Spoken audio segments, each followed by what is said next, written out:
Good morning मुलांना. मागच्या तासाला आपण सेक्स लिंक्ड इनहेरिटन्स हा मुद्दा बघितला होता. या सेक्स लिंक्ड इनहेरिटन्समध्ये दोन प्रकारचे इनहेरिटन्स येतात, ते म्हणजे एक्स लिंक्ड इनहेरिटन्स आणि Y linked inheritance. I hope की तुम्हाला समजलं असेल की हे इनहेरिटन्स म्हणजे थोडक्यात transmission of character from one generation to next generation. एका जनरेशनमधून किंवा एका पिढीमधून दुसऱ्या पिढीमध्ये जे काही गुणवैशिष्ट्य ट्रान्सफर होतात, त्या गुणवैशिष्ट्यांमध्ये काही आजारांचासुद्धा समावेश असतो, बरोबर.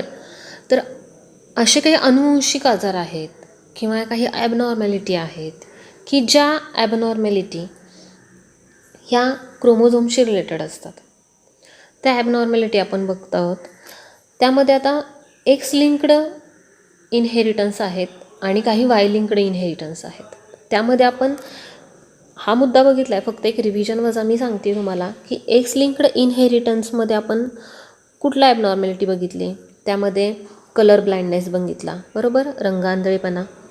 त्यानंतर हिमोफिलिया हा एक आहे, आपण ओझरतं बघणार आहोत. हे तर हे जे डिसीज आहेत किंवा ह्या ॲबनॉर्मॅलिटी आहेत हे कशामुळे होतात. ह्या एक्स लिंक्ड इनहेरिटन्समध्ये मस्क्युलर डिस्ट्रॉफी असेल, मायोपिया असेल, बरोबर, नाईट ब्लाइंडनेस असेल, हे सगळे जे आता मी दाखवलेले 4-5 डिसऑर्डर किंवा हे आजार आहेत, हे कशामुळे होतात. तर recessive gene present on the x chromosome. ज्या व्यक्तींच्या एक्स क्रोमोझोमवरती रेसेसिव्ह जीन असतो त्या व्यक्तींना अशा आजारांना सामोरं जावं लागतं. त्यामध्ये आता 2 पॉसिबिलिटी असतात. मग फिमेलमध्ये 2 एक्स क्रोमोझोम असतात, बरोबर. मी मागंही तुम्हाला सांगितलं होतं की हे जे एक्स लिंक्ड डिसीज आहेत, एक्स क्रोमोझोमशी रिलेटेड जे काही डिसीज आहेत, त्याचं प्रमाण हे तुलनेनं महिलांमध्ये कमी असतं, पुरुषांमध्ये जास्त असतं. याचं कारण असं की फिमेलमध्ये 2 एक्स क्रोमोझोम असतात, बरोबर. एक एक्स क्रोमोझोम जो आहे त्याच्यावरचा जर जीन रेसेसिव्ह असेल तर त्याला सप्रेस करणारा दुसरा जीन दुसऱ्या क्रोमोझोमवरती असू शकतो, बरोबर. त्यामुळं ज्या वेळेला फिमेलमध्ये दोन्हीही क्रोमोझोमवरचे जीन रेसेसिव्ह येतात त्याच वेळेला ती महिला किंवा ती फिमेल आहे ती त्या आजारानं ग्रस्त होते. अदरवाईज ती फक्त एक कॅरियर म्हणून राहते, कारण सप्रेस करायला दुसरा जीन असतो, बरोबर. मेलमध्ये मात्र तसं नसतं. मेलमध्ये एकच एक्स क्रोमोझोम असतो आणि तो जर डिफेक्टिव्ह असेल, एक्स क्रोमोझोमवरचा जीन जर रेसेसिव्ह असेल, डिफेक्टिव्ह असेल, तर वायवरती त्याला सप्रेस करणारा जीनच उपलब्ध असत नाही. त्यामुळं काय होतं की पुरुषांमध्ये किंवा मेलमध्ये हे जे आजार आहेत, मग हिमोफिलिया असेल, कलर ब्लाइंडनेस असेल, मायोपिया असेल, मस्क्युलर डिस्ट्रॉफी, त्यानंतर नाईट ब्लाइंडनेस असेल, हे जे डिसऑर्डर आहेत हे पुरुषांमध्ये तुलनेनं जास्त असतात. त्यानंतर वाय लिंक्ड जीन बघितले आपण. वाय लिंक्ड काही कॅरेक्टरिस्टिक आहेत की जे फक्त पुरुषांमध्ये दिसून येतात. मग त्यामध्ये hypertrichosis, excess growth in ear pinna, बरोबर. त्यानंतर बॅल्डनेस म्हणजे टक्कल पडणे. हे जे काय म्हणतो आपण, हे जे कॅरेक्टरिस्टिक आहेत हे डायरेक्टली फादर टू सन काय होत असतात, ट्रान्समिट होत असतात. कारण वायवरती जे जीन असतात त्याला सप्रेस करायला दुसरा जीनच नसतो एक्सवरती. वायवरचे जीन हे वेगळेच असतात. त्यामुळं प्रत्येक जर एखाद्या व्यक्तीमध्ये एखाद्या वाय लिंक्ड जीन जे आहेत, वायशी रिलेटेड जे काही कॅरेक्टरिस्टिक आहेत त्या आहे अशा सनमध्ये ट्रान्सफर होतात. त्यामध्ये काही बदल होत नाही, कारण सप्रेस करायला दुसरा जीन नसतो, मग मेलमध्ये असेल किंवा फिमेलमध्ये असेल. आता त्यामध्ये पुढचं आपण एक डिटेलमध्ये एक्झाम्पल बघितलं होतं, कलर ब्लाइंडनेस. नेमकं काय होतं कलर ब्लाइंडनेसमध्ये. त्याच्यामध्ये त्यांचे जे काही काय म्हणतो आपण जिनोटाईप्स होते, हे जिनोटाईप्स कसे असतात किंवा त्याचं ट्रान्समिशन इनहेरिटन्स कसं होतं पुढच्या पिढीमध्ये हे आपण बघितलं आहे. आता हिमोफिलिया हा एक डिसीज आहे, तो सुद्धा एक्स लिंक्ड इनहेरिटन्स आहे. कारण हा डिसीज का होतो बघा, haemophilia is X linked recessive disorder in which blood fail to clot or coagulate very slowly. म्हणजे काय बघा, या आजारामध्ये ब्लड क्लॉट होत नाही किंवा कोॲग्युलेट व्हेरी स्लोली. कोॲग्युलेशन म्हणजे सुद्धा क्लॉटिंगच, खूप हळूवारपणे ते क्लॉटिंग होत असतं. The genes for normal clotting are dominant over recessive gene for haemophilia. म्हणजे जे काही नॉर्मल जीन असतात ते डॉमिनंट असतात, बरोबर, आणि जे रेसेसिव्ह असतात ते ॲबनॉर्मल जीन असतात. थोडक्यात ते काय, रेसेसिव्ह जीनमुळं काय होतं, the person having recessive gene for haemophilia is deficient in clotting factor 8 and 9 in blood. म्हणजे क्लॉटिंग फॅक्टर असतात, एक ठराविक फॅक्टर आहेत, त्यांची नावं काही इथं दिलेली नाही आहेत आपल्याला, फक्त क्लॉटिंग फॅक्टर 8, 9 असं लक्षात ठेवा. तर हे फॅक्टर जे असतात हे फॅक्टर तयार होऊ शकत नाहीत, डिफिशियंट. त्या जो पर्सन आहे ज्याच्यामध्ये हा रेसेसिव्ह जीन आहे एक्स क्रोमोझोमवरती, त्याच्यामध्ये हे ब्लड क्लॉटिंग फॅक्टर तयारच होत नाहीत, त्यामुळं तो डिफिशियंट असतो त्याच्यामध्ये. Even minor injury causes continuous bleeding, hence haemophilia is also called as a bleeders disease.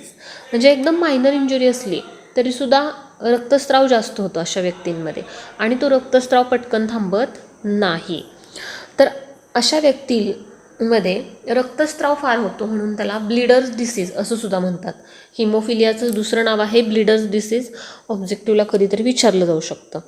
The excessive gene for recessive gene for haemophilia is located on non homologous region of X chromosome. बघा, मी मागंही सांगितलं होतं की हा disease कशामुळे होतो आहे, की एक्स क्रोमोझोमचा जो नॉन होमोलॉगस पार्ट आहे, म्हणजे वायच्या कम्पॅरिझनमध्ये जो मोठा पार्ट असतो एक्सचा, त्या रिजनवरती हा जीन असतो. कुठला? हिमोफिलियाशी रिलेटेड असणारा gene. As there is no corresponding allele on Y chromosome to suppress its expression, so male suffers from this disease. मगाशी मी सांगितलं तेच की मेलमध्ये वाय क्रोमोझोम असतो आणि एकच एक्स क्रोमोझोम असतो, आणि तो जो एक्स क्रोमोझोम आहे तो जर वीक असेल, रेसेसिव्ह असेल, तर मेल जे असतात ते पटकन अशा आजारांना बळी पडतात. फिमेलमध्ये मात्र तसं प्रमाण कमी असतं, कारण का woman suffers only when both x chromosomes have recessive gene. दोन्हीही क्रोमोझोमवरचे जीन जर रेसेसिव्ह असतील आणि तरच फक्त फिमेल या आजाराला बळी पडते, अदरवाईज नाही. त्यानंतर आता इथं सुद्धा तेच दिलेलं आहे बघा, की जे काय म्हणतो आपण जिनोटाईप्स आहेत. मेलमध्ये काय, नॉर्मल XH म्हणजे एक्स क्रोमोझोमवरचा जीन आणि H म्हणजे हिमोफिलियाचा, म्हणून ते XH कॅपिटल H घेतलं आहे, आणि Y हा नॉर्मल मेल आहे. नॉर्मल फिमेल कशी असणार आहे, X कॅपिटल H, बरोबर. एक्स हे लक्षात ठेवायचं की एक्स क्रोमोझोमवरती तो जीन आहे म्हणून त्याला एक्स असं म्हटलेलं आहे, आणि कॅपिटल म्हणजे हिमोफिलिया नसणारा, थोडक्यात नॉर्मल ब्लड क्लॉटिंग फॅक्टर असणारा हे व्यक्ती दोन आहेत, एक मेल आणि फिमेल, हे नॉर्मल आहेत. त्यानंतर इथं कलर ब्लाइंडनेस चुकलेला आहे बघा. कलर ब्लाइंडनेसच्या इथं काय पाहिजे आपल्याला, हिमोफिलिया पाहिजे. हिमोफिलिया असणाऱ्या व्यक्तींमध्ये कसं असणार आहे, एक्स स्मॉल एच आणि वायवरती तो जीनच नसतो, त्यामुळे फक्त वाय लिहिणार आहोत आपण. आणि फिमेल हिमोफिलिक कसे असणार आहे, एक्स स्मॉल एच, बरोबर. अशी कंडिशन, असे जिनोटाइप्स हिमोफिलिया असणाऱ्या मेल आणि फिमेलमध्ये असणार आहेत. मध्ये बघा, फिमेल फक्त कॅरियर असते, मेल कॅरियर असू शकत नाही, कारण मेलमध्ये तो डायरेक्टली इन्फेक्टेडच होतो, किंवा काय म्हणतो आपण, त्या आजारानं ग्रस्तच होतो, तो इन्फेक्टेड कॅरियर राहत नाही. फिमेलमध्ये काय बघा, एक कॅपिटल H आहे, एक स्मॉल एच आहे, त्यामुळे सप्रेस करायला इथं वाव आहे. हा जो स्मॉल एचचा कॅरेक्टरिस्टिक आहे हिमोफिलियाची, ती सप्रेस करायला फिमेलमध्ये वाव असतो, त्यामुळे ही फिमेल दिसताना नॉर्मल दिसते, मात्र ती कॅरियर असते, बरोबर. अशी कंडिशन आहे. आता यांच्यामध्ये आपण ह्याच्यामध्ये सुद्धा क्रिस क्रॉस इनहेरिटन्स आपल्याला बघायला मिळतं. आपण पुढं बघूया. ज्या वेळेला आता मॅरेज, दोन प्रकार बघणार आहोत आपण मॅरेजचे. एक आहे हिमोफिलिक मेल आणि दुसरं आहे नॉर्मल फिमेल. ज्या वेळेला हिमोफिलिक मेलचं लग्न नॉर्मल फिमेलशी होतं, त्यांचा जिनोटाईप काय असणार आहे, हिमोफिलिक मेल म्हणजे एक्स स्मॉल एच आणि वाय, आणि normal female x capital H यांचे गॅमिट्स पाडणार आपण. गॅमिट्स पाडल्यानंतर आपल्याला काय मिळतं आहे बघा, 4 प्रकारचे ऑफस्प्रिंग आपण इथं बघतोय. त्यामध्ये एक आहे काय, एक्स कॅपिटल एच पाहिजे, इथं जरा चुकलेलं आहे हे. एक्स कॅपिटल एच आणि एक्स स्मॉल एच इथं असणार आहे. त्यानंतर x capital H, X small H, म्हणजे थोडक्यात 2 कॅरियर डॉटर असणार आहेत. हिमोफिलिक डिसीज त्यांना होणार नाही, मात्र त्या कशा असणार आहेत, कॅरियर असणार आहेत. आणि दुसरे काय असणार आहेत बघा, एक्स कॅपिटल एच आणि वाय हा नॉर्मल मेल असणार आहे आणि एक्स कॅपिटल एच वाय हा सुद्धा नॉर्मल मेल असणार आहे. म्हणजे थोडक्यात ही जी पिढी आहे, आता हा हिमोफिलिक मेल आहे, ही नॉर्मल फिमेल आहे. यांची जी पुढची पिढी असते, त्यांची मुलं असतात, त्या मुलांमध्ये मुली ज्या असतात त्या कशा असतात, कॅरियर होतात आणि मुलं जी असतात ती नॉर्मल असतात. ठीक आहे. आता त्यानंतर पुढचा मुद्दा की अशी कॅरियर फिमेल बघा, इथं ही जी तयार झालेली कॅरियर फिमेल, हिची पुढची जनरेशन आपण बघणार आहोत. ह्या कॅरियर फिमेलचं लग्न जर नॉर्मल मेलशी झालं, त्यांचे जिनोटाईप काय असणार आहेत, x capital H, X small H, बरोबर. नॉर्मल मेल म्हणजे एक्स कॅपिटल एच आणि वाय असा यांचा जिनोटाईप असणार आहेत. त्यांचे हे गॅमिट्स पडणार आहेत, बरोबर. हा फिमेल कॅरियर फिमेलचे 2 प्रकारचे gamete, X capital H, X small H. नंतर इथं मेलमध्ये एक्स कॅपिटल एच आणि वाय असा गॅमिट पडणार आहेत. आणि यांची जी पुढची पिढी आहे त्या पिढीमध्ये आपल्याला काय दिसतं बघा, ही फिमेल आहे, एक्स कॅपिटल एच इथं कन्सिडर करा आणि एक्स कॅपिटल एचच आहे, हे जरा खालचं चुकलेलं आहे. तर ही नॉर्मल फिमेल असते. त्यानंतर हे वरचं गृहीत धरून तुम्ही जरा डायग्रॅम ड्रॉ करा म्हणजे लक्षात येईल तुमच्या. त्यानंतर एक्स कॅपिटल एच आणि वाय हा नॉर्मल मेल असणार आहे. एक्स कॅपिटल एच आणि एक्स स्मॉल एच अशा कंडिशनमध्ये कॅरियर फिमेल तयार होते आणि हा एक्स स्मॉल एच आणि वाय असणार आहे, त्यामुळे हा हिमोफिलिक मेल असणार आहे. म्हणजे थोडक्यात इथं आजारानं ग्रस्त असणारा हा मेल असणार आहे.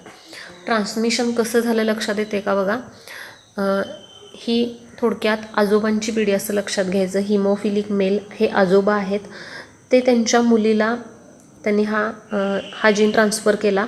मात्र मुलगी हिमोफिलिक नाही, मात्र ती कॅरियर आहे. ह्या कॅरियर फिमेलकडून तिच्या मुलाला म्हणजे हा हिमोफिलिक मेल ह्याला हा हिमोफिलिया डिसीज काय झाला, ट्रान्समिट झाला. थोडक्यात काय, आजोबांकडून मुलाला आजोबांकडून नातवाला थ्रू कॅरियर फिमेल, म्हणजे थ्रू काय म्हणतो आपण, इन्फेक्टेड मदर किंवा कॅरियर मदरच आपण म्हणायचं. Grandfather to grandson through carrier mother असं हे ट्रान्समिशन होतं. म्हणजे मेलकडून फिमेलकडं आणि फिमेलकडून परत मेलकडं असं झिगझॅगमध्ये ट्रान्समिशन होतं, म्हणून त्याला क्रिस क्रॉस इनहेरिटन्स असं म्हणतात. हा बऱ्याचदा ऑब्जेक्टिव्हला प्रश्न विचारला जातो की हे एक्स लिंक्ड इनहेरिटन्स आहेत, यांचा इनहेरिटन्सचा टाईप कुठला, तर तो क्रिस क्रॉस इनहेरिटन्स असा टाईप आहे. त्यानंतर पुढचा मुद्दा आज आपण बघणार आहोत महत्त्वाचा, तो म्हणजे सेक्स डिटर्मिनेशन. तर सेक्स डिटर्मिनेशन थोडक्यात लिंग निश्चिती असं आपण ह्याला म्हणू. ही लिंग निश्चिती कधी होत असते, तर ड्युरिंग फर्टिलायझेशनच्या वेळेलाच हे लिंग निश्चिती होत असते. बघा, the mechanism by which sex is established term as a sex determination. The term sex refers to sexual phenotype. आता इथं 2 प्रकारचे ॲनिमल्स दिलेले आहेत बघा. In some species both male and female reproductive organs are present in same organism. काही असे animal आहेत की ज्यांच्यामध्ये मेल आणि फिमेल रिप्रोडक्टिव्ह ऑर्गन एकाच ॲनिमलमध्ये असतात. फॉर एक्झाम्पल अर्थवर्म, गांडूळ जर तुम्ही बघितलं तर गांडुळामध्ये मेल आणि फिमेल अर्थवर्म असं सेपरेशन नसतं, एकाच गांडुळामध्ये दोन्ही रिप्रोडक्टिव्ह सिस्टीम असतात. अशा ॲनिमलना आपण काय म्हणतो, बायसेक्शुअल ॲनिमल किंवा त्यांनाच हर्मॅफ्रोडाईट ॲनिमल म्हणतो किंवा मोनोइसियस. आता इथं बघा कन्फ्युजन होण्याची शक्यता असते. बायसेक्शुअल म्हणजे both sexes are present in single animal असं लक्षात ठेवायचं. आणि मोनोइशियस म्हणजे काय, मोनोइशियस म्हणजे एकाच बायसेक्शुअल याचा अर्थ both the sexes are present in single animal असंच मी सांगितलं आहे. आणि मोनोइशियस याचा अर्थ एकाच प्राण्यामध्ये दोन्ही सेक्सेस असं म्हणून ते मोनोइशियस असं घेतलेलं आहे. तर काही ॲनिमलमध्ये in some species either male or female reproductive organs is said to be dioecious युनिसेक्शुअल.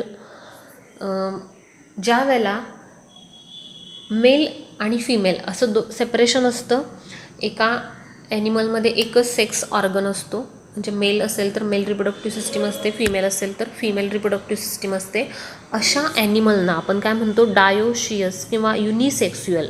युनिसेक्शुअल म्हणजे काय, एका प्राण्यामध्ये एकच सेक्स, अशाला आपण युनिसेक्शुअल असं म्हणतो आहे. आता हे जे ॲनिमल आहेत त्यामध्ये कुणाचा समावेश होतो, त्यामध्ये मोस्टली ह्युमन बिईंग्स आणि अदर ॲनिमल्ससुद्धा आहेत. ह्युमन बिईंग आपण लक्षात ठेवूया, ह्युमन्स आर डायोशियस, बरोबर, कारण मेल आणि फिमेल सेपरेट असतो. Sex determination in human being, हे बऱ्याचदा 2 मार्कासाठी विचारलं जातं, सेक्स डिटर्मिनेशन नोट ह्याच्यावरची. तर chromosomal mechanism of sex determination in human being is XXXY type पण विचारला जातो बघा ऑब्जेक्टिव्हला, की ह्युमन बिईंगमधला सेक्स डिटर्मिनेशनचा टाईप कुठला. तर XXXY टाईप हा टाईपचं नावच आहे ते. पुढं आणखीन आपण वेगळे टाईप बघणार आहोत. तर ह्युमन बिईंगमध्ये XXXY टाईप असतो. आता हे जनरल माहिती तुम्हाला माहीतच आहे की आपले जे सोमॅटिक सेल असते त्याच्यामध्ये 46 क्रोमोझोम असतात. त्यामध्ये त्या 46 क्रोमोझोम म्हणजेच 23 जोड्या असतात, 23 पेअर्स. त्यामध्ये 22 ज्या असतात त्या ऑटोझोम्स असतात आणि एक जोडी असते, एक पेअर ती सेक्स क्रोमोझोमची असते, बरोबर. हे सगळं आपल्याला माहीतच आहे. आता human female has pair of XX chromosome, बरोबर. फिमेलमध्ये काय असतं, XX क्रोमोझोम, त्यामुळे ती होमोमॉर्फिक आहे. होमो म्हणजे सेम, दोन्ही सेक्स क्रोमोझोम सारखेच आहेत, XX होमो, बरोबर, सेम. आणि while male has XY heteromorphic, तो मेल कसा असतो, हेट्रोमॉर्फिक असतो. त्यामुळं जिनोटाईप कसे दिसतात, फिमेलमध्ये बघा 44 ऑटोझोम, बरोबर, 22 जोड्या म्हणजे 44 ऑटोझोम प्लस एक सेक्स क्रोमोझोमची जोडी XX. त्यामुळे फिमेलचा जिनोटाईप कसा लक्षात ठेवायचा, 44 प्लस XX, बरोबर. मेलमध्ये कसं असणार आहे, 44 सेम आणि इकडं XY, बरोबर, असा जिनोटाईप मेलचा असणार आहे. During gamete formation, male the diploid germ cell in testis undergo spermatogenesis to produce 2 types of haploid sperms. 2 प्रकारचे स्पर्म्स तयार होतात. 50% sperms contain 22 autosome and X chromosome, while 50% sperm contains 22 autosome and Y chromosome. बघा, मेलमध्ये काय होतं, ज्यावेळेस sperms तयार होतात, शुक्राणू ज्याला आपण मराठीमध्ये म्हणतो, हे स्पर्म्स तयार होत असताना 2 प्रकारचे स्पर्म्स तयार होतात. 50% स्पर्म्समध्ये 22 ऑटोझोम आणि एक सेक्स क्रोमोझोम असतो, बरोबर. गॅमेट्स स्पर्म किंवा एक तयार होत असताना क्रोमोझोमचा नंबर हा हाफ होत असतो, बरोबर, कारण पुढं जाऊन डबल होणार आहे तो मेल आणि फिमेलचा मिळून, त्यामुळं तो गॅमेट्समध्ये हाफ होतो. त्यामुळं 44च्या इथं किती होणार, 22 ऑटोझोम आणि XY मधला एकच येणार इथं X, बरोबर. म्हणजे 50% स्पर्म्समध्ये 22 प्लस X अशी कंडिशन असणार आहे. आणि 50% स्पर्म्स काय तयार करणार आहे, 22 प्लस Y. थोडक्यात काय, X क्रोमोझोम कंटेनिंग स्पर्म्स आणि Y क्रोमोझोम कंटेनिंग स्पर्म्स असे 2 प्रकार तयार होतात स्पर्मचे. Thus male is a heterogamitic and female is homogamic. Female कशी असते, होमोगॅमॅटिक, कारण all the egg contains 22 autosomes and X chromosome. फिमेलमध्ये मात्र तयार होत असताना सगळे एग हे सारखेच असतात, त्यामध्ये काही बदल नसतो. फिमेलमध्ये 22 ऑटोझोम आणि एक सेक्स क्रोमोझोम, तो X क्रोमोझोम असतो. मेलमध्ये मात्र 2 वेगवेगळ्या प्रकारचे स्पर्म्स तयार होतात. आता पुढं काय कंडिशन दिल्या, if sperm containing X chromosome fertilises egg, then diploid zygote is form that grow into female child. काय होतं बघा, असा स्पर्म की ज्याच्यामध्ये एक्स क्रोमोझोम आहे अशा, कारण 2 प्रकारचे स्पर्म तयार होत आहेत. एक्स क्रोमोझोम कंटेनिंग स्पर्मनी जर एगला फर्टिलाइज केलं तर जो झायगोट तयार होतो त्याच्यापासून फिमेल चाइल्ड तयार होणार आहे, बरोबर. आणि if sperm containing Y chromosome containing जो स्पर्म आहे त्यांनी जर फर्टिलाइज केलं एगला, तर जो झायगोट तयार होतो त्याच्यापासून जो ऑफस्प्रिंग तयार होतो तो मेल चाइल्ड असणार आहे. बघा लक्षात येते का? इथं डायग्रॅमसुद्धा दिलेले आहे बघा. ह्या डायग्रॅममध्ये लक्षात येईल तुमच्या. बघा इथं हा फादर आहे, बरोबर. हे फादर, त्यानंतर मदर, बरोबर. डायग्रॅममध्ये 2 पॅरेंट्स दिलेले आहेत. त्यांचे गॅमेट्स स्पर्म 2 प्रकारचे आहेत. एक एक्स 22+X आणि 22+Y असं दिलेलं आहे. एग मात्र 22+X 22+X असेच एग आहेत, बरोबर. त्यानंतर ऑफस्प्रिंगचे तयार होणार आहेत. त्यामध्ये मेल आणि फिमेलचं काय होणार, कॉम्बिनेशन होणार. आणि ज्या ऑफस्प्रिंगमध्ये किंवा ज्या झायगोटमध्ये वाय क्रोमोझोम जातो आहे तिथं मुलगा तयार होतो आहे किंवा मुलगा हा सेक्स डिटरमाइन होतो आहे. आणि जिथं एक्स क्रोमोझोम जाणार आहे तिथं स्पर्मचा, तिथं मुलगी हा सेक्स डिटरमाइन होणार आहे. ह्या डायग्रॅममध्ये तुम्हाला दिसते. त्यामुळं काय इंडिकेट होते बघा इथं, this indicates that the sex of child depends on the type of sperm fertilising the egg, बरोबर. Hence the father is responsible for determination of sex of child, not the mother. काय बघा की हे जे काही सेक्स निश्चिती आहे ही कुणाकडून होत असते, फादरकडून होत असते. मदरकडून सेक्स डिटर्मिनेशन होत नाही. Due to lack of knowledge woman are often blamed for giving birth to female child. म्हणजे थोडक्यात हा एक काय म्हणतो आपण सोशल इश्यू आहे, सॉरी, इश्यू क्रिएट होतो बऱ्याचदा की सारखे वंशाचा दिवा हवा असतो आणि मुलगी जर होत असेल सारखी तर त्या महिलेवरती ब्लेम केला जातो. पण इथं जी काही मदर आहे ती सेक्स डिटर्मिनेशनसाठी रिस्पॉन्सिबल नसते, हे आपल्याला या पॉईंटमधून दिसून येते. आता त्यानंतर पुढचा मुद्दा आपण एक शॉर्टमध्ये घेणार आहोत फार, कारण आपल्याला बराच सिलेबस कवर करायचा आहे अजून. Sex determination in bird. आता बर्डमध्ये काय असतं बघा, in birds chromosomal mechanism of sex determination is ZZZ type, sorry ZWZZ type. मग अशा आपण काय बघितलं, टाईप कुठला होता, हा बघा XX XY टाईप. हा कुणामध्ये आहे, ह्युमन बिंगमध्ये. आता त्यानंतर आपण कुणामध्ये बघतोय, सेक्स डिटर्मिनेशन इन बर्ड, पक्षी वर्गांमध्ये सेक्स डिटर्मिनेशन कसं होतं. याचा टाईप ZZZW असं उलटं जरी म्हटलं तरी काही हरकत नाही, बरोबर. हा टाईप आहे यांच्यामध्ये. In this type female are heterogametic. बघा बरोबर अपोजिट आहे ह्युमनच्या. या पक्ष्यांमध्ये फिमेल हेट्रोगॅमॅटिक असते. And produce 2 types of eggs. Female ही 2 प्रकारची अंडी घालते. 50% एग कॅरी झेड क्रोमोझोम. 50% एगमध्ये कसला क्रोमोझोम असतो, झेड क्रोमोझोम असतो. While 50% egg carry W chromosome. 50% एगमध्ये डब्ल्यू टाईपचा क्रोमोझोम असतो. Male are homogametic. पक्ष्यांमध्ये मेल जो असतो तो कसा असतो, होमोगॅमॅटिक असतो. And produce 1 type of sperms. एकाच प्रकारचे स्पर्म तो तयार करतो. Each sperm carries Z chromosome. यांच्यामध्ये कॉमन जो आहे तो कोण आहे, झेड आहे.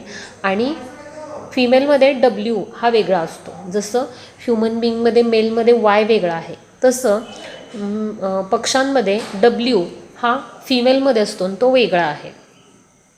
तर sex of individual depends on the kind of egg fertilize by the sperm. म्हणजे स्पर्मकडून कुठल्या टाईपचा एग फर्टिलाइज होतो आहे, झेड असणारा की डब्ल्यू असणारा, त्याच्यावरती त्या पक्षाचा जो सेक्स आहे तो डिपेंड्स असतो.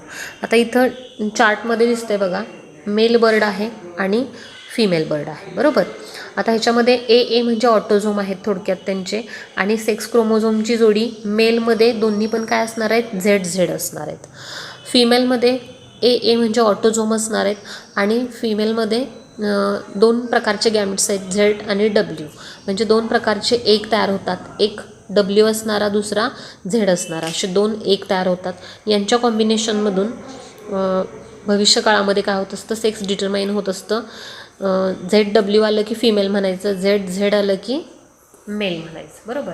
अशा पद्धतीनं sex determination in birds takes place. Mechanism Z Z Z W हे लक्षात ठेवायचं. आणखी एक महत्त्वाचा मुद्दा म्हणजे बर्ड्समध्ये फिमेल हेट्रोगॅमॅटिक असते, बरोबर, आणि ह्युमन बिईंगमध्ये मेल हेट्रोगॅमॅटिक असतो. महत्त्वाचा मुद्दा लक्षात ठेवायचा. त्यानंतर सेक्स डिटर्मिनेशन इन हनीबी.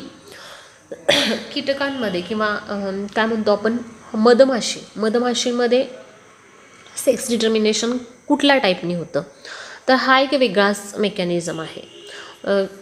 एक वेगळी पद्धत आहे सेक्स डिटर्माइन करण्याची, कारण त्यांच्यामध्ये मेल आणि फिमेलमधला क्रोमोझोमचा जो नंबर असतो तो डिफरंट आहे. ह्युमन बिईंगमध्ये तसं असत नाही, त्यामुळंच यांची मेथड जरा वेगळी आहे. काय मेथड आहे बघूया आपण. In honeybee chromosomal mechanism of sex determination is haplodiploid type. कसं मेकॅनिझम आहे, नाव लक्षात ठेवायचं बघा. मेकॅनिझमचं नाव आहे हॅप्लोडिप्लॉइड टाईप. आत्तापर्यंत आपण हा तिसरा टाईप बघतोय. पहिला टाईप आपण ह्युमनमधला बघितला XXXY टाईप, पक्ष्यांमधला दुसरा ZZZW टाईप, आणि तिसरा हनीबीमधला तो म्हणजे हॅप्लोडिप्लॉइड टाईप. 3 टाईप लक्षात ठेवायचे. आता यामध्ये बघा, in this type sex of individual is determined by the number of set of chromosome received. आपण बघितलं होतं बघा, हॅप्लॉइड, डिप्लॉइड, ट्रिप्लॉइड, टेट्राप्लॉइड, बरोबर का. तर ह्या क्रोमोझोमचा सेट किती सेट आहेत. सिंगल सेट असेल तर आपण त्याला हॅप्लॉइड म्हणतो, बरोबर. 2 सेट असतील तर डिप्लॉइड म्हणतो, 3 सेट असतील तर ट्रिप्लॉइड म्हणतो, बरोबर. तर याच्यामध्ये हॅप्लॉइड आणि डिप्लॉइड असा फरक दिसून येतो मेल आणि फिमेलमध्ये. म्हणूनच आपण याला हॅप्लोडिप्लॉइड टाईप ही मेथड म्हणतो आहे, बरोबर. तर किती number of set of chromosome received, क्रोमोझोमचे किती सेट रिसीव होतात त्यावरून त्या सेक्स ठरतो. तो हनीबी हा मेल असणार आहे की फिमेल असणार आहे. बघा आता फिमेलमध्ये कंडिशन काय आहे. Females R diploid. फिमेल ह्या काय असतात, डिप्लॉइड असतात. म्हणजे थोडक्यात 2n नंबर असतो त्यांच्यामध्ये, 32 क्रोमोझोम असतात. And males are haploid. Male कसा असतो, हॅप्लॉइड असतो. मेलमध्ये 16 क्रोमोझोम असतात. म्हणजे थोडक्यात फिमेलच्या बरोबर निम्मे क्रोमोझोम मेलमध्ये असतात. हे लक्षातच ठेवायचं. हनीबीची फिमेल आहे त्यामध्ये क्रोमोझोमचा नंबर 32 असतो आणि तो डिप्लॉइड आहे. तर मेलमध्ये क्रोमोझोमचा नंबर 16 असतो आणि तो हॅप्लॉइड आहे. ठीक आहे. आता नेक्स्ट पॉईंट बघा. Female produce haploid eggs. Female egg तयार करताना मात्र परत ती कसले एग तयार करणार, हॅप्लॉइड एग तयार करणार. जरी त्या फिमेलचा क्रोमोझोमचा नंबर 32 असला तरीसुद्धा गॅमेट्स तयार करताना ती कशी करते, हॅप्लॉइड गॅमेट्स तयार करते, बरोबर. गॅमेट्स हे नेहमी हॅप्लॉइड असतात. By meiosis and male produce haploid sperm by mitosis. मेलमध्ये मात्र स्पर्म तयार होताना मायटॉसिसनी स्पर्म तयार होतात. 16, बरोबर. 16 क्रोमोझोम असणारे स्पर्म तयार होतात. म्हणजे थोडक्यात मेल असतानाच हॅप्लॉइड असतो, त्यामुळं तो तयार करताना जे स्पर्म तयार करतो त्याचा क्रोमोझोमचा नंबर कॉन्स्टंट राहतो, बरोबर. आणि ते मायटॉसिसनी होतं. फिमेलमध्ये मात्र मिओसिसनी गॅमेट्स तयार होतात, मेलमध्ये मायटॉसिसनी गॅमेट्स तयार होतात. ठीक आहे. आता पुढचा मुद्दा. If egg is fertilize by sperm zygote develop into a diploid female. ज्यावेळेला आता बघा एगमधले 16 आणि एगमधले 16 आणि स्पर्ममधले 16 असे दोन्ही एकत्र येतील, फर्टिलायझेशन होईल, त्यावेळेला डिप्लॉइड नंबर तयार होणार आहे 32, बरोबर. आणि ह्याच्यापासून जे हनीबी बनते ती एकतर क्वीन असते किंवा वर्कर असते. दोन्हीही फिमेल आहेत. क्वीन आणि वर्कर दोन्हीही फिमेल आहेत. त्यानंतर पुढचा महत्त्वाचा मुद्दा आहे बघा. Unfertilized egg develops into haploid male drone by way of parthenogenesis. म्हणजे इथं फर्टिलायझेशन होत नाही. मेलनी तयार केलेले जे स्पर्म्स असतात त्याच्यापासून डिरेक्टली काय तयार होतं बघा, मेलनी तयार केलेले स्पर्म्स नाही, महत्त्वाचा मुद्दा लक्षात ठेवायचा. अनफर्टिलाइज्ड एग, फिमेलनी तयार केलेले जे हे हॅप्लॉइड एग असतात बघा, फिमेलनी तयार केलेले हॅप्लॉइड एग असतात. ह्या हॅप्लॉइड एगपासून हॅप्लॉइड ड्रोन म्हणजे मेल तयार होतो थोडक्यात. आणि ही जी विदाऊट फर्टिलायझेशन तयार होण्याची जी प्रोसेस आहे, एखादा ॲनिमल ज्या वेळेला विदाऊट फर्टिलायझेशन तयार होतो त्याला पार्थिनोजेनेसिस असं म्हणतात. ऑब्जेक्टिव्हच्या दृष्टीनं महत्त्वाचा मुद्दा आहे हा, पार्थिनोजेनेसिस. ठीक आहे, तर पार्थिनोजेनेसिस या मेथडनी काय तयार होतात, मेल तयार होतात हनीबीमधले. आता एकूणच लक्षात ठेवायचं आपण की ह्या ज्या हनीबी असतात, ह्या हनीबीमध्ये 3 प्रकारच्या माशा असतात. आता जनरली 2च सेक्सेस असतात, एक मेल आणि फिमेल, बरोबर. पण हनीबीमध्ये 3 प्रकार असतात. त्यामध्ये मेल आणि फिमेल हे 2 प्रकार आहेतच, शिवाय फिमेलमध्ये परत 2 प्रकार आहेत. एक म्हणजे क्वीन आणि दुसरा वर्कर. क्वीन म्हणजे राणी माशी, क्वीन म्हणजे राणी माशी जी फर्टाईल असते. आणि वर्कर्स ह्या स्टराईल असतात. स्टराईल म्हणजे दे कांट रिप्रोडक्शनचं काम करत नाहीत. ही राणी माशी जी असते ही रिप्रोडक्शनचं काम करते. आणि वर्कर जे असतात ह्या फक्त मध गोळा करण्याचं काम करतात, त्या रिप्रोडक्शनचं काम करत नाहीत. फक्त मध गोळा करणं हे त्यांचं काम असतं. खाली दिले बघा, diploid female gets differentiated into either worker or queen depending upon food they consume during their development. म्हणजे फूड कन्झ्युम करत असताना जास्त फूड ज्यांना मिळतं ती क्वीन बनते.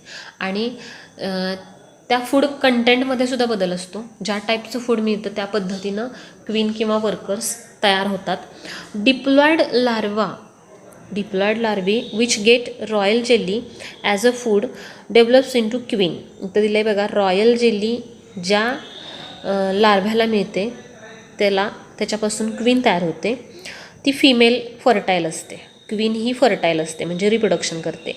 And other develop into workers, की त्या स्टराईल असतात. बघा, रॉयल जेली हे फूड जे कन्झ्युम करते ती फिमेल क्वीन बनते आणि बाकीच्या सगळ्या वर्कर बनतात किंवा स्टराईल फिमेल बनतात. They can't reproduce.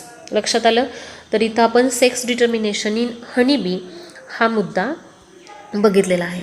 आता इथं जर डायग्रॅमॅटिक थोडंसं बघितलं तर तुमच्या लक्षात येईल की फिमेल आहे, बरोबर. त्यानंतर इकडं मेल आहे. फिमेलमध्ये क्रोमोझोमचा नंबर किती आहे, 32. मेलमध्ये 16 आहे. 32 हा डिप्लॉइड नंबर, 16 हा हॅप्लॉइड नंबर, बरोबर.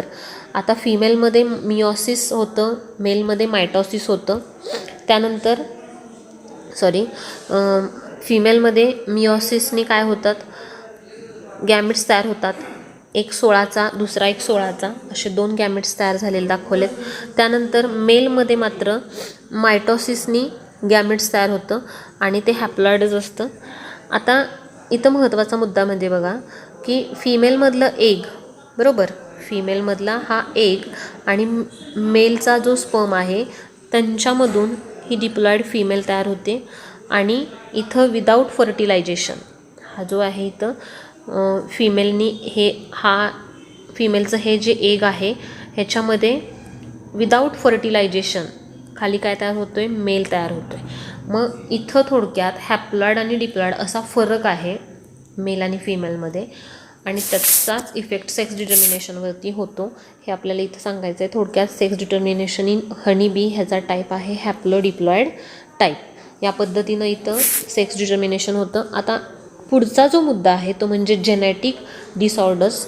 याच्यामध्ये आपल्याला काही डिसऑर्डर्स असे बघायचे आहेत की जेनेटिक डिसऑर्डर कशाला म्हणतो तर एखादा क्रोमोझोमच मिसिंग असतो. इथं आत्ता आपण काय बघितलं सुरुवातीला की जीन एखादा रेसेसिव्ह असतो. रेसेसिव्ह जीनमुळं एखादं काय म्हणतो आपण की डिसऑर्डर्स तयार होतात रेसेसिव्ह जीनमुळं. ते आपण काय इनहेरिटन्समध्ये बघितलं, त्याला मेंडेलियन इनहेरिटन्स असं आपण म्हणतो आहे, मेंडेलियन इनहेरिटन्स. आणि हा जो आहे किंवा मेंडेलियन डिसऑर्डर म्हणतो आहे आपण त्याला, मेंडेलियन डिसऑर्डर. आणि हे जे आहेत हे जेनेटिक डिसऑर्डर. तर जेनेटिक डिसऑर्डरमध्ये काय होतं की ब्रॉडर ग्रुप, एक मोठा ग्रुप जो असतो तो जीनचा नाहीसा होतो. कारण एखादा क्रोमोझोमच मिसिंग असतो, तर त्याचे काही प्रकार आहेत. मग त्यामध्ये थॅलेसेमिया आहे, बरोबर, डाऊन सिंड्रोम आहे, टर्नर सिंड्रोम आहे, क्लेनफेल्टर सिंड्रोम आहे. तर हे 4 डिसऑर्डर आपल्याला बघायचे आहेत. तर हे लास्ट एक शेवटचं लेक्चर आपलं होणार आहे या चॅप्टरचं. त्यावेळेला शनिवारच्या लेक्चरला हे कंप्लीट करूया. आत्ता आपण इथं थांबूया. थँक्यू. सगळ्या नोट्स लिहून काढा आणि अभ्यास करा.